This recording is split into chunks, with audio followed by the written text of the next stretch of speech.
بسم اللہ الرحمن الرحیم۔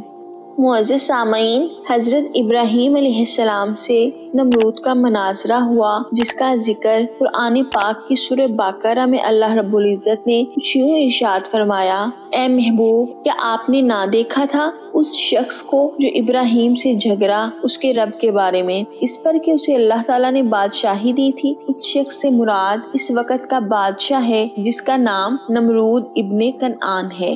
یہی پہلا بادشاہ ہے جس نے تاج پہنا اور رعایا پر ظلم و ستم کیا، خدائی کا دعویٰ کیا۔ سارے جہان کی بادشاہت اس کو ملی۔ اس کی کل عمر 800 برس تھی۔ معزز سامعین، یہاں میں آپ کو یہ بتاتی چلوں کہ دنیا کے کل 4 بادشاہ ہیں جن کو پوری دنیا میں بادشاہت حاصل ہوئی، جن میں 2 مسلمان اور 2 کافر ہیں۔ پہلے حضرت سلیمان علیہ السلام، دوسرے حضرت سکندر، تیسرا نمرود ابن کنعان اور چوتھا شداد بن عاد ہے جس کا نام بخت نصر بھی تھا۔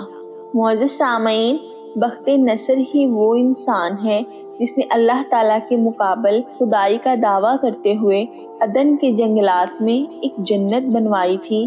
جنت جب تیار ہوئی تو دیکھنے کے لیے گیا۔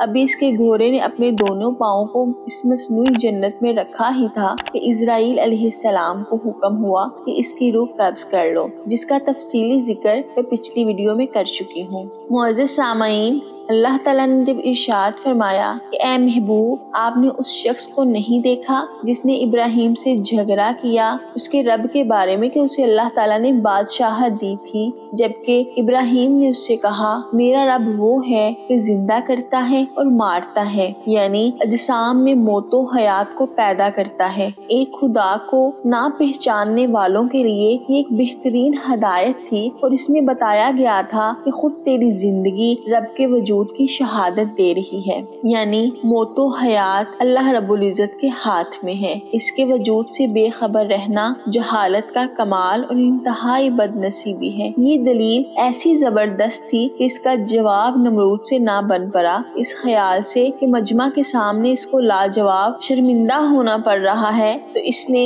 ایک کجروی اختیار کی اور کہا قال انا احیی و امیت، میں زندہ کرتا ہوں اور مارتا ہوں۔ نمرود نے 2 ایسے لوگوں کو بلایا، ان میں سے ایک کو قتل کیا اور ایک کو چھوڑ دیا، اور کہنے لگا میں بھی زندہ کرتا ہوں اور مارتا ہوں، یعنی کسی کو گرفتار کر کر چھوڑ دیتا ہوں، اسے زندہ کرتا ہوں، اور کسی کو قتل کر کے مار دیتا ہوں۔ معزز سامعین، یہ اس کی نہایت احمقانہ بات تھی۔ کہاں قتل کرنا اور چھوڑنا، اور کہاں زندگی اور موت پیدا کرنا۔ قتل کیے ہوئے شخص کو زندہ کرنے سے عاجز رہنا اور بجائے اس کے زندہ کو چھوڑنے کو یہ کہنا کہ میں زندہ کرتا ہوں، اس کی ذلت کے لیے کافی تھا۔ عقل مندوں پر تو ظاہر ہو گیا تھا حضرت ابراہیم علیہ السلام کی دلیل قوی اور قطعی ہے اور اس کا جواب ممکن نہیں۔ نمرود نے جو دلیل قائم کی تھی اس میں دعویٰ بھی پایا گیا تھا، تو ابراہیم علیہ السلام نے اس پر مناظرانہ گرفت فرمائی اور فرمایا موت و حیات پیدا کرنا تیری قدرت میں کہاں، بلکہ تو اس کا تصور بھی پیدا نہیں کر سکتا۔ اس سے آسان کام کر کے دکھا، جس کا ذکر اللہ رب العزت نے قرآن پاک کی سورہ بقرہ میں کچھ اس طرح ارشاد فرمایا کہ ابراہیم نے فرمایا بے شک اللہ سورج کو مشرق سے لاتا ہے تو اس کو مغرب سے لے آ، تو ہوش اڑ گئے کافر کے اور اللہ راہ نہیں دکھاتا ظالموں کو۔ وہ کافر اللہ تعالیٰ کی طرف سے حیران کر دیا گیا، ورنہ اس میں بھی وہ کجروی یعنی ٹیڑھا پن اس طرح کر سکتا تھا کہ سورج کو مشرق سے میں لاتا ہوں، تم اپنے خدا سے کہو